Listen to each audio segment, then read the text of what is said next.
Hey guys, welcome back to the channel. I thought I'd bring you just kind of a special review session tonight. Sipping a little bit of whiskey, Redemption Straight Bourbon out of Indiana. You should check them out. They're amazing. They make like 93 to 96 point whiskeys on a 100-point scale, which is awesome. And you can get their stuff for like $25, $26 a bottle, which is fantastic. So, Redemption Whiskey. They're out of Indiana. And I'm a former Illinois boy, so right next door to Indiana. But anyways, wanted to take you guys through some discoveries I made in the Sicilian defense today.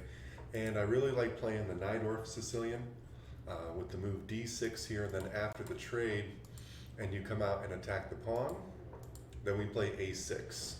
And so we're officially in a Najdorf system here. And the whole goal of A6 is to take low-cost control of this B5 square. Kind of prevents the bishop from coming out to check us over here, and also with white having already double control of a square that we don't lay claim to yet with our bishop, for example, or a queen, then A6, like I said, is going to be a very low-cost way of preventing white from coming down with the bishop for a check. And so in this game, we're going to explore a couple of concepts. One, what to do, how to handle when your opponent goes bishop G5, F4 over here. And we're also going to get into a really interesting mid-game position that I think Sicilian players are going to learn a lot from a defensive standpoint. And anybody who plays a Najdorf Sicilian is going to get a lot out of this. So first of all, what's with the move E6? Well, essentially, now if white's bishop takes our knight, we can retake with the queen, and we don't have to damage our pawn structure.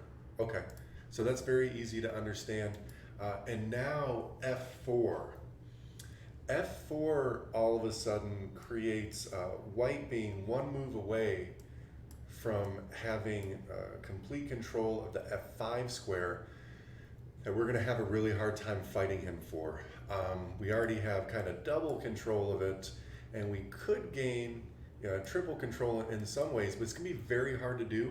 So when white plays F4, we're going to lose control of F5. We just are in the Najdorf system. So when this happens, what we want to do is we just want to play bishop to E7. So now if anything happens with pawns pushing here on E5, which is not that dangerous for us, but if they do, and we have to take back with the pawn, white ends up with the pawn attacking our knight, and we want to be able to move our knight so it's not pinned to the queen. So that's why this bishop E7 move is so powerful, just removing the pin. And so in this game, my opponent, who's rated 2,000, so he's about 300 points higher than me, 330 points higher than me. He's rated 2045. He plays Queen F3 here, and it's the best book move. It's the move that I've encountered the most in my database when I've played the system. And the idea is clear here. Now we have all four pieces that are going to help lay claim to this F5 push. And at some point, white will find a place to develop his bishop, maybe get castled. Now he'll add a 1, 2, 3, 4. He'll add a fifth piece onto this file, taking ownership of F5. So we know that we're going to lose that. Now here it's totally fine to play H6 and just figure out what black wants to do. Now black's best move is to just retreat the bishop. So this is what you're going to see the most often. He has a square for that bishop to retreat to with pawn pushes and things like that that might happen. And also with this F4 push, F4 is preventing the B5 push that would drive the bishop back here. So this F4 line by white, super serious. We've got to be ready to know what to do with it. Okay, so I played the best move here. My opponent plays the best move here. And now I want you to pause the video and think of the worst absolute possible move that black could play in this situation, because that's what I played. And then we'll talk about what the move was supposed to be. Okay, so I played knight B to D7, and there's a huge problem with this, which you're going to see when we take a look at this. Now, the right move here is something like queen to C7, And there's something that queen to c7 doesn't do that knight b to d7 does do. And this thing that knight b to d7, what it does is really bad for our position. Really bad. So what it ends up doing is this knight move ends up blocking our bishop on c8, and his scope that he had, his influence that he was going to have on the f5 square through the e6 pawn.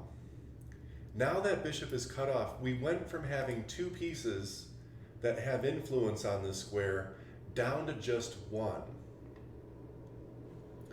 So now all of a sudden, white's best move is to go ahead and play actually g4 here. So he's not going to play f5 straight away, but he's supposed to play g4 here. And then we just kind of get run over on the king side. Why queen 7 is better is because we're maintaining this bishop angle. And now all of a sudden a move like g4, which white can still play, is potentially suspect to some other moves. And so particularly g6 is going to work out for us here. So just want you guys to know, Sicilian players, myself included, we are very savvy at making sure that we have this e5 square covered. And how to get our queen out of the way of this rook pin. We're really good at getting a queen over to c7, getting a knight over onto d7, and then with the help of the pawn and these other two pieces, we have three-part control over the e5 square. So we're very savvy at that. What we want to make sure that we don't do when we're setting up our pieces is accidentally remove our influence of this very, very important diagonal right here, which can also turn into an important diagonal later, should we ever be able to lay claim to the g4 square. So hope you guys got a lot out of that video. Just going to run through some of the moves again here from the top. So e4, c5, typical Sicilian stuff, open Sicilian. I recommend d6 and going into the Najdorf system with a6 here, establishing control of the b5 square right away. Super, super important.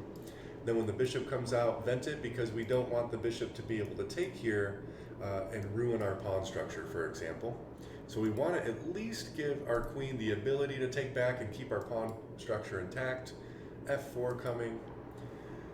f4 is getting ready to pile on here and create a pawn, a push-up on e5 that's going to threaten to make us move our knight, so we want to get our bishop in there.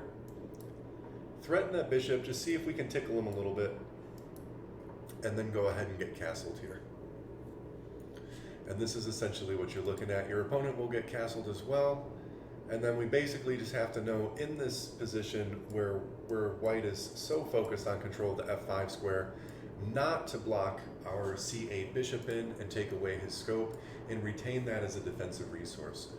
So hope you guys got a lot out of this. It'll help you defend a little bit better, long enough at least in these lines against white to start to set up your own counterattacks and get back at him, which is really what the Sicilian is all about. So hope you guys enjoyed it. Like, subscribe if you found it useful. We'll catch you on the next one.